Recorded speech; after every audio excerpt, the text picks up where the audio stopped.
Let us start a daily current affair session. आज के session में हम 30 जून एंड 1 जुलाई के करंट अफेयर्स को पढ़ने वाले हैं, जैसे कि potato in space, space potato. So जानते हैं क्या है आलू जैसे दिखने वाली ये चीज। ऑब्वियसली इससे फ्रेंच फ्राइज तो नहीं बनेंगे, हम इस पिक्चर में देख सकते हैं। This is space potato. So NASA spots potato in space, calls it space potato. तो ये नासा ने स्पॉट किया है और एक्चुअली दिस इज फोबोस, जो कि मार्स के दो मून्स में से एक मून है। तो अर्थ का तो एक ही मून है, तो हमें ये भी फैक्ट याद रखना है, मार्स के दो मून्स हैं जिसमें से एक है फोबोस जो पोटैटो जैसा दिखता है। Phobos is named after the Greek deity of terror. और मार्स का दूसरा मून है डीमोस। तो दोनों मून हमें याद रखने हैं, पेपर में आपको सिंपल सा क्वेश्चन आ सकता है कि फोबोस एंड डीमोस किस प्लेनेट के मून्स है। तो ये दोनों मार्स के मून्स हैं। Deimos is named after the Greek god of fear. तो one is named after the Greek deity of terror and Deimos is named after the Greek god of fear.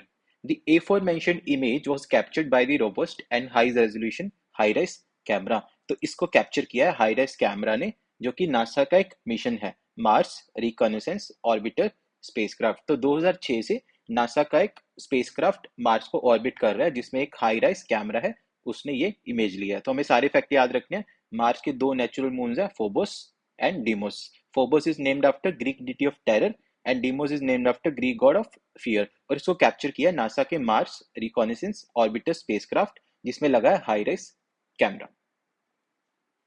India beat South Africa to win ICC टी20 world cup 2024। So India के लिए बहुत ही proud की बात है, हमने first time ये trophy 2007 में जीती थी।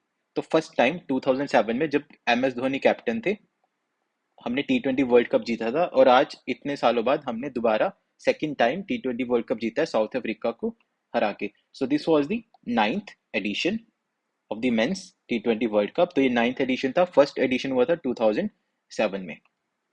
इट वॉज को hosted by the waste Indies and the United states. तो इसको waste Indies and United States ने ज्वाइंटली होस्ट किया था फ्रॉम 1 टू 29 जून 2024। और फाइनल हुआ था इंडिया एंड साउथ अफ्रीका के बीच में। फाइनल इंडिया और साउथ अफ्रीका के बीच में हुआ था। इंडिया ने साउथ अफ्रीका को हराया बाय 7 रन। तो ये भी याद रखना, 7 रन से हराया। प्लेयर ऑफ द मैच बने Virat Kohli. Player of the tournament थे जसप्रीत बुमराह। मोस्ट रन्स बनाए Rahmanullah Gurbaz of Afghanistan, 281 runs.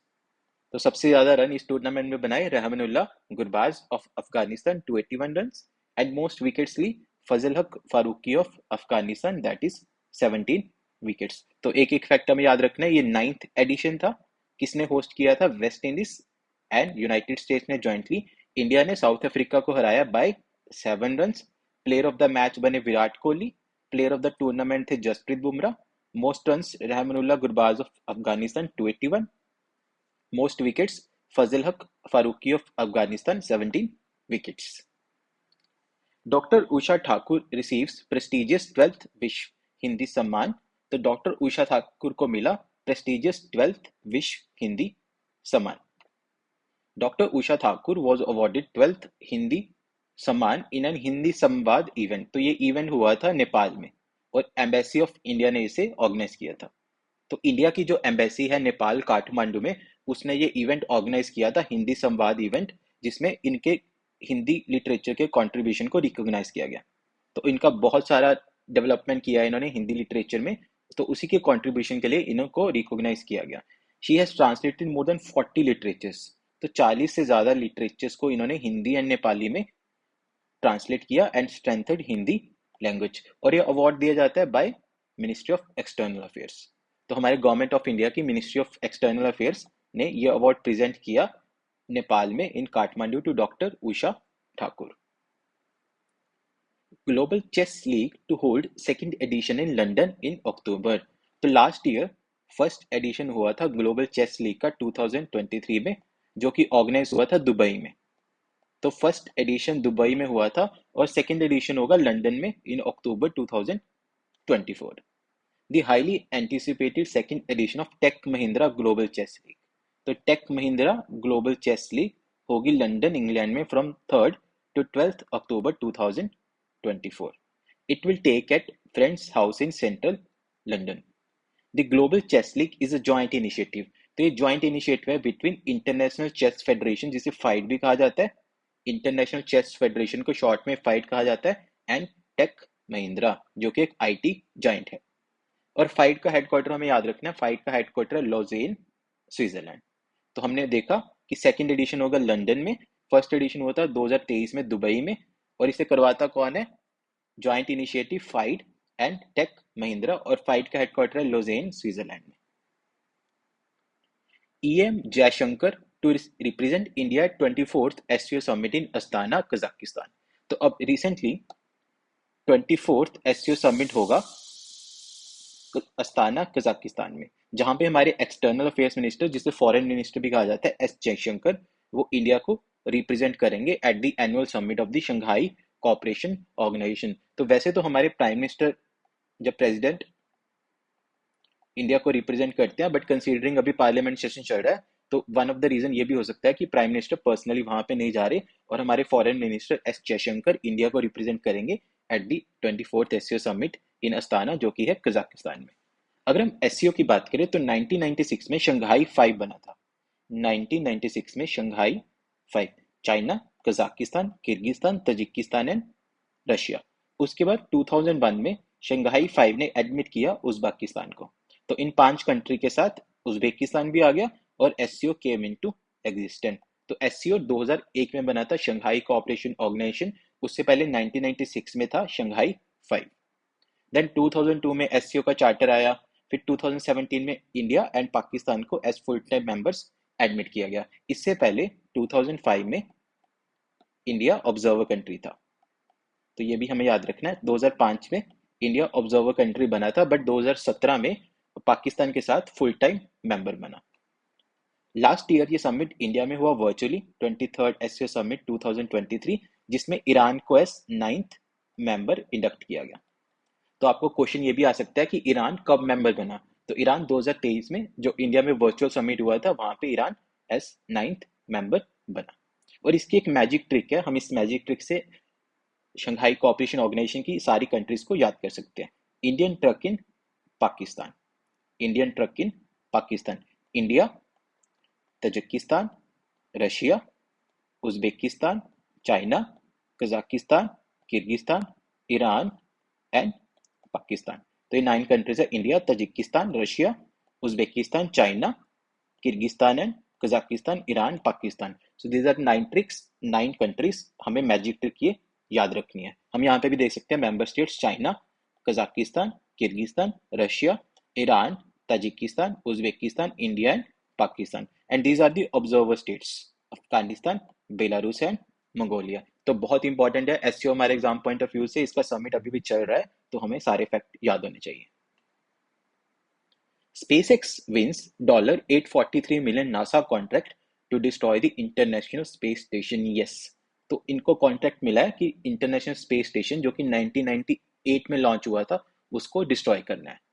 NASA has awarded SpaceX, जो कि यूनाइटेड स्टेट्स की एक प्राइवेट स्पेस एजेंसी है, and $843 million contract to construct a spacecraft aimed at safely deorbiting the International Space Station by around 2030। तो 2030 तक इसको सेफली डिऑर्बिट करना है, जो कि लॉन्च हुआ था 1998 में। तो इंटरनेशनल स्पेस स्टेशन कब लॉन्च हुआ था? 1998 में। और 5 कंट्रीज का ये जॉइंट प्रोजेक्ट है, United states, Japan, Russia, Canada and Europe. United states की नासा, जाक्सा जापान, रशिया की रोस्कोमोस, कनाडा की Canadian space agency and Europe की यूरोपियन स्पेस एजेंसी। तो ये पांचों का जॉइंट प्रोजेक्ट था इंटरनेशनल स्पेस स्टेशन। अब यूनाइटेड स्टेट और इसके पार्टनर्स इसको ऑपरेशंस को मेंटेन करेंगे अंटिल 2030, एंड रशिया की कमिटमेंट सिर्फ 2028 तक है। रशिया की कमिटमेंट सिर्फ 2028 तक है, एंड यूनाइटेड स्टेट्स और बाकी लोग इसको 2030 तक ऑपरेट करेंगे, जिसके बाद इसको डिस्ट्रॉय कर दिया जाएगा और इसको सेफली डिऑर्बिट कर दिया जाएगा। अभी हम देख सकते हैं कि डिफरेंट कंट्रीज अपने खुद के स्पेस स्टेशन लेके आ रहे हैं, जैसे कि चाइना। अगर हम चाइना की बात करें तो चाइना का ट्यांगोंग स्पेस स्टेशन, तो चाइना अपना खुद का ट्यांगोंग स्पेस स्टेशन ऑलरेडी लॉन्च कर चुका है। उसके बाद यूनाइटेड स्टेट्स भी अपना लॉन्च करेगा, रशिया भी अपना पायलट प्रोजेक्ट लॉन्च कर रहा है, उसके बाद इंडिया भी प्लान कर रहा है बाय 2035 भारतीय अंतरिक्ष स्टेशन, जिसको उसने नाम दिया कि 2035 तक अपना खुद का स्पेस स्टेशन लॉन्च करें। तो डिफरेंट कंट्रीज अपना खुद का स्पेस स्टेशन लॉन्च करना चाहती है और जिसमें चाइना, इंडिया, रशिया, यूएसए सबसे आगे हैं। Global liveability index 2024, Vienna the best place to live in the world. तो इसको रिलीज किया है इकोनॉमिक इंटेलिजेंस यूनिट ने। तो इकोनॉमिक इंटेलिजेंस यूनिट की एक रिपोर्ट आई है ग्लोबल लिवेबिलिटी इंडेक्स 2024, जिससे ये पता चला है Vienna in Austria as the best place to live in the world. और इसने रेट किया है टाउन्स को around the world based on things like education, health care, culture, the environment, stability and infrastructure. इन पैरामीटर्स ने इस towns को rate किया है, जिसके बाद ये इंडेक्स आया। अगर वियना की बात देखें तो सेकंड पोजीशन हासिल किया कोपेनहेगन डेनमार्क ने। तो कोपेनहेगन डेनमार्क सेकंड पोजीशन पे रहा and uric Switzerland third position पे रहा। तो फर्स्ट है Vienna in Austria, second is Copenhagen in Denmark and third is uric in Switzerland. और इसको रिलीज कौन करता है? Economic intelligence unit. और सबसे इंपॉर्टेंट फैक्ट, टॉप 10 में इंडिया का कोई भी सिटी नहीं है। तो टॉप 10 में इंडिया की कोई भी सिटी इसमें नहीं है।